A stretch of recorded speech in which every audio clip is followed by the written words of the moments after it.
Are you still translating every English word in your head before you speak? This mental translation is the #1 reason why your English feels slow and unnatural. Today, I'm going to teach you exactly how to think directly in English, just like native speakers do, so you can speak faster, more confidently, and sound completely natural.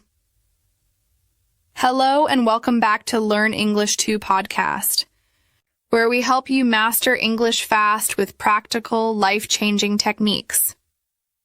I'm your host, and today we're tackling one of the biggest challenges that English learners face: how to stop translating and start thinking in English. This episode is perfect for beginners and intermediate learners who want to break free from the translate then speak cycle that's holding them back. We'll explore why translation slows you down, discover 7 powerful methods to think in English naturally, and practice specific techniques that you can start using immediately. By the end of this episode, you'll have a clear roadmap to English fluency. So let's dive right in. Understanding the translation problem. Before we learn how to think in English, let's understand why translation is actually blocking your progress. When you translate, here's what happens in your brain.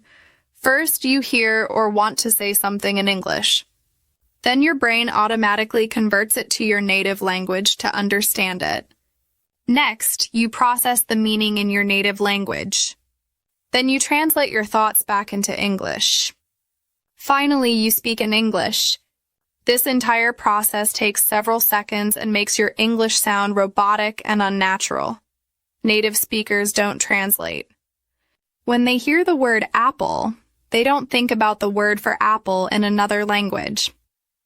They immediately picture a red or green fruit, maybe imagine the taste, or remember eating an apple.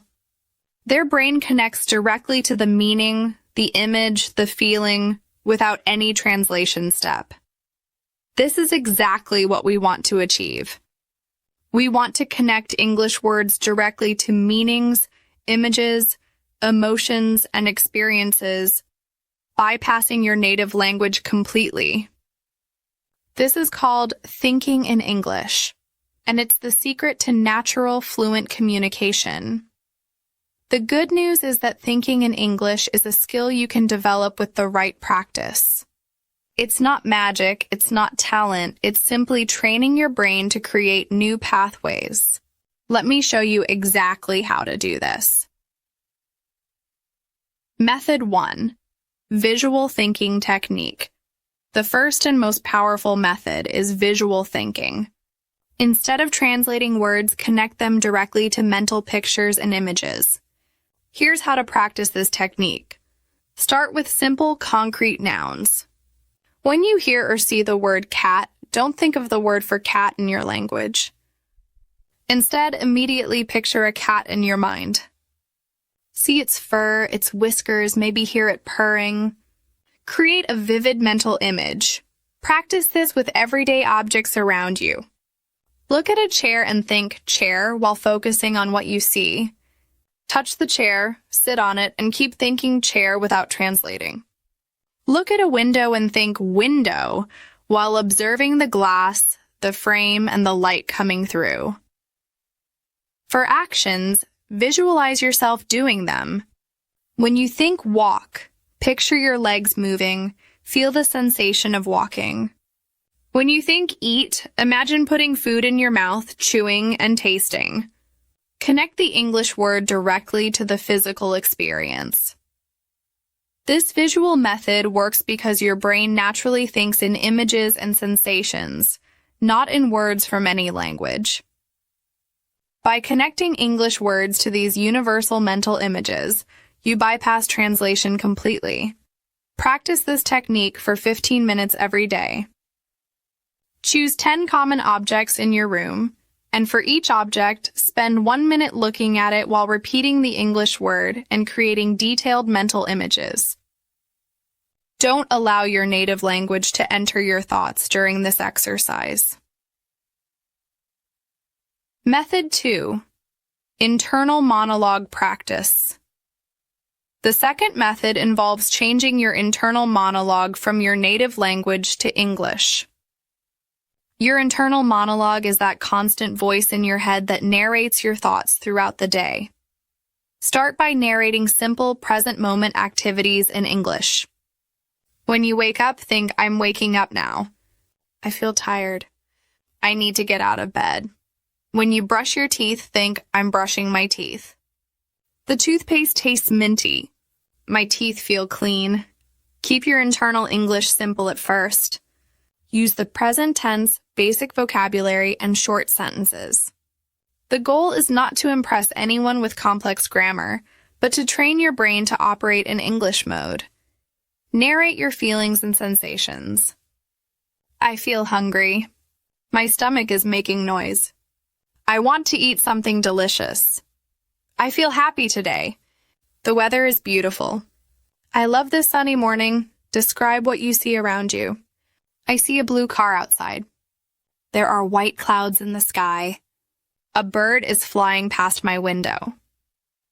This constant English narration trains your brain to process experiences directly in English. Don't worry about making mistakes during your internal monologue. Nobody can hear your thoughts, so there's no pressure to be perfect. The more you practice thinking in English, the more natural it becomes. Set reminders on your phone to practice this technique. 3 times a day, spend 5 minutes narrating your current experience in English. After 2 weeks of consistent practice, you'll notice your brain starting to think in English automatically. Method 3. Emotion-based learning. The third method connects English words and phrases to emotions and feelings. Emotional connections create the strongest memories and the most natural language associations. When you learn new English words, don't just memorize their dictionary definitions. Instead, connect them to personal experiences and emotions. If you're learning the word excited, remember a time when you felt really excited. Maybe when you got a new job, went on vacation, or received good news. Feel that excitement again while repeating the English word excited. Create emotional stories using English vocabulary. Instead of learning scared, worried, anxious as separate words, create a story. I was walking alone at night. I heard strange noises. I felt scared. My heart was beating fast. I was worried something bad might happen. I felt anxious and wanted to go home quickly. This story connects multiple English words to the same emotional experience, making them easier to remember and use naturally. Use English to express your real emotions throughout the day. When something good happens, think, I'm so happy, with genuine happiness. When something annoys you, think, this is frustrating, while feeling that frustration. These authentic emotional connections make English words stick in your memory much better than mechanical memorization. Watch English movies or videos that make you feel strong emotions. Comedy shows, inspiring documentaries, and exciting action movies. While you're feeling these emotions, your brain is more open to absorbing English naturally. The English you hear during emotional moments gets stored in a deeper part of your memory. Practice expressing emotions in English every day. Keep an emotion journal where you write 3 sentences about how you feel, what made you happy, sad, excited, or frustrated. Use simple English, but make sure you're expressing genuine feelings, not fake emotions. Method 4. Association and context building. This method focuses on learning English words in context rather than isolation. Instead of learning individual words, learn chunks of language, phrases, and expressions together. Don't learn big by itself. Learn big house, big problem, big smile, big difference. Your brain will start to understand big through its various contexts and uses, not through translation.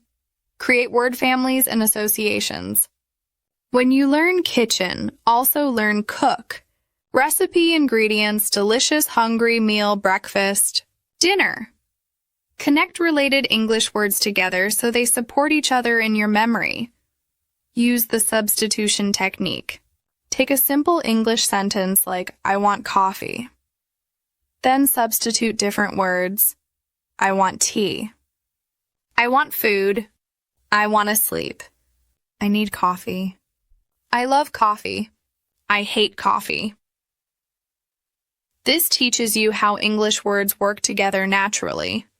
Learn phrases that native speakers actually use.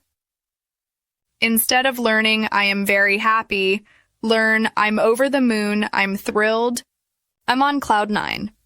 These natural expressions help you think like a native speaker. Create context through storytelling. Don't just learn transportation vocabulary. Instead, create a story. Every morning, I take the bus to work. Sometimes the bus is crowded. When it's sunny, I prefer to walk or ride my bike. On weekends, I drive my car to visit friends. This story teaches multiple transportation words in a natural context. Method 5. Elimination of native language. This is an advanced technique where you deliberately reduce your native language use during specific English practice periods. Create English-only zones in your daily routine. Designate certain activities as English-only time. Maybe while you're exercising, cooking, or taking a shower, you only allow English thoughts. During these periods, if you catch yourself thinking in your native language, gently redirect to English. Change your phone and computer settings to English. This forces you to navigate technology in English, creating hundreds of micro-exposures to English vocabulary every day. You'll learn practical words like settings, download, password, notification through daily use rather than study. Follow English social media accounts that match your interests.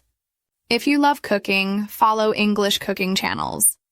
If you enjoy fitness, follow English fitness accounts. This way you're learning English while pursuing your genuine interests, making the language feel natural and relevant. Listen to English music and try to understand the lyrics without looking them up first. Sing along even if you don't understand everything.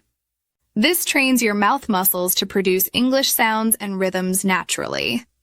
Set a daily English challenge. For 30 minutes each day, try to think, plan, and solve problems only in English. If you need to make a grocery list, write it in English. If you're planning your day, do it in English. This practical application helps English become a tool for living, not just for studying. Daily practice techniques and habits now. Let's talk about specific daily exercises that will accelerate your journey to thinking in English. These techniques should become part of your daily routine, just like brushing your teeth. The shadowing technique is extremely powerful. Find English audio at your level, maybe podcasts, audiobooks, or YouTube videos. Play the audio and repeat everything you hear immediately, trying to match the rhythm, intonation, and pronunciation. Don't worry about understanding every word. Focus on mimicking the natural flow of English. This trains your mouth and brain to operate in English mode. Practice the describing game every day. Look around you and describe 5 things you see, but only in English. I see a wooden table with some books on top. There's a red pen next to a white cup. The cup has some cold coffee inside. This simple exercise trains your brain to process visual information directly in English. Use the time-telling technique. Every time you check the time, describe what you're doing at that moment in English. It's 3:15 p.m. I'm sitting at my desk working on my computer. I feel a little tired but motivated to finish my project. This creates dozens of English thinking moments throughout your day. Start an English thought diary. Before bed, spend 5 minutes writing your thoughts about the day in English. Don't worry about grammar or spelling. Just let your thoughts flow in English. Today was interesting. I had a good meeting at work. My colleague made a funny joke. I laughed a lot. I feel grateful for my friends.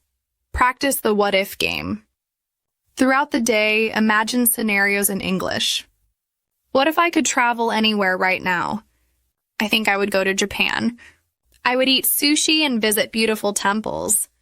I would take many photos. This creative thinking in English expands your ability to use the language for imagination and planning. Building long-term English thinking habits, the final step is developing sustainable habits that will make thinking in English automatic over time. Consistency is more important than intensity. It's better to practice 15 minutes every day than 3 hours once a week. Create environmental triggers that remind you to think in English. Put English sticky notes around your house with simple phrases like, think in English now, or what am I doing right now?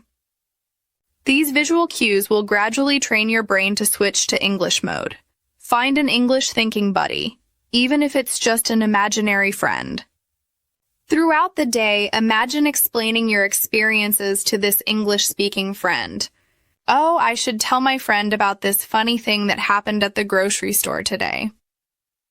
This imaginary conversation practice is incredibly effective. Use the English calendar method. At the end of each day, rate how much you thought in English that day on a scale of 1 to 10. Write down what triggered your best English thinking moments and what caused you to fall back into your native language. This awareness helps you improve consistently. Set monthly challenges that push your English thinking boundaries. Month 1, focus on thinking about food and meals in English. Month 2, focus on work and career thoughts in English. Month 3, focus on relationships and emotions in English. This systematic approach ensures steady progress. Remember that thinking in English is not an all-or-nothing skill. You'll have good days and challenging days. Some topics will feel natural in English, while others will still trigger translation. This is completely normal and part of the learning process. The key is persistent, gentle practice without putting pressure on yourself to be perfect. Your brain is incredibly adaptable, and with consistent practice, thinking in English will gradually become as natural as thinking in your native language. Let's recap the key strategies we've covered today for thinking in English without translation. First, use visual thinking to connect English words directly to mental images and sensations instead of translating. Second, practice internal monologue by narrating your daily activities in simple English. Third, create emotional connections by linking English words to genuine feelings and personal experiences. Fourth, build associations by learning English words in context rather than in isolation. Fifth, create English-only zones in your daily routine to eliminate native language dependence. And finally, establish consistent daily practice with techniques like shadowing, describing exercises, and English thought journaling. Remember, thinking in English is a skill that develops gradually through consistent practice. Start with simple present moment thoughts and gradually expand to more complex ideas. Don't expect perfection immediately, but trust that your brain will adapt with time and practice. That wraps up today's episode on how to think in English and stop translating forever. I hope these techniques give you a clear roadmap to natural English fluency. If this episode helped you understand how to break free from mental translation, please hit that subscribe button and ring the notification bell. Your support helps us reach more English learners who need these life-changing techniques. I'd love to hear about your progress in the comments. Try one of these techniques today and tell me which one feels most natural for you. Are you going to start with visual thinking, internal monologue, or emotional connections? Share your experience and let's support each other on this English learning journey. Next week, we're diving into English pronunciation secrets that will make you sound more like a native speaker. We'll cover the most common pronunciation mistakes that give away non-native speakers and how to fix them quickly. Until then, remember to be patient with yourself as you develop this new skill. Thinking in English is one of the most powerful things you can do to improve your fluency. Start today, practice consistently, and watch your English transform. Thanks for listening to Learn English 2 podcast, and I'll see you in the next episode. Keep thinking in English and keep learning.